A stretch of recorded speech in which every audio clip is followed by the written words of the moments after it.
আগামী 2 মাসে নাই কোনো সংকট নাই।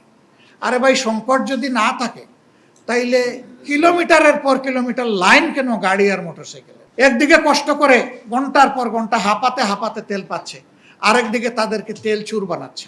কার বাসঘর কার গোয়ালঘর থেকে এখন তেলের ড্রাম উদ্ধার হচ্ছে, জনগণ এগুলো জানে না।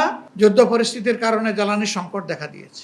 এখানে যারা এসেছেন তারাও ভুক্তভোগী, সবাই আমরা ভুক্তভোগী।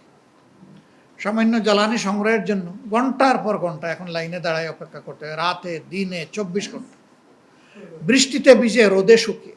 আশ্চর্যের বিষয়, সংসদের ভিতরে এমনভাবে বিবৃতি জ্বালানি এবং খনিজ সম্পদ মন্ত্রী দিচ্ছেন, মনে হয় যেন তেলের উপরে দেশ ভাসতেছে। আগামী 2 মাসে নাই কোনো সংকট নাই। আরে ভাই, সংকট যদি না থাকে তাইলে কিলোমিটারের পর কিলোমিটার লাইন কেন গাড়ি আর মোটরসাইকেলের? মানুষ কি শখে গিয়ে সেখানে দাঁড়ায়? এখন নতুন বয়ান তৈরি করা হচ্ছে, কালকে থেকে দেখলাম যে না, আসলে তেলের সংকট নাই, তবে কিছু লোক বারবার তেল নিয়ে এটা মজুত করে চুরাই পথে বিক্রি করছে। এটাও আপনাদের ব্যর্থতা এবং ভুক্তভোগী জনগণের মোড়ার উপরে খাড়ার ঘা। একদিকে কষ্ট করে ঘন্টার পর ঘন্টা হাঁপাতে হাঁপাতে তেল পাচ্ছে, আরেকদিকে তাদেরকে তেল চুর বানাচ্ছে। এই চুর কারা, জনগণ কি জানে না? কার বাসঘর কার গোয়ালঘর থেকে এখন তেলের ড্রাম উদ্ধার হচ্ছে, জনগণ এগুলো জানে না। উদুর পিণ্ডি বুদুর গাড়ে, আবার মানুষকে অপমান। Spanish digital print tiles, ATI tiles, এক টাইলসে জীবন পার।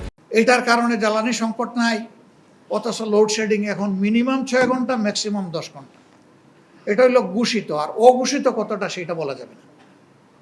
তো আমাদের যদি তেল জ্বালানি সংকট নাই, যদি আমাদের বিদ্যুতের সংকট নাই, তাইলে লোডশেডিং কেন? এগুলা সব হলো পরস্পর বিরোধী মিথ্যাচার। জাতির সাথে দুঃখা। আমাদের বৃহৎ শিল্প কারখানা, মাঝারি শিল্প কারখানা যেগুলো আছে, সেগুলো ফার্নেস অয়েলের অভাবে এখন সেগুলো বিপদে ঝুঁকিতে পড়ে গেছে। সবগুলো নিয়ে জাতির সাথে একটা লুকোচুরি চলতেছে। ডেমোক্রেটিক যত প্রতিষ্ঠান ছিল সব ধ্বংসের পায়তারা শুরু হয়ে গেছে।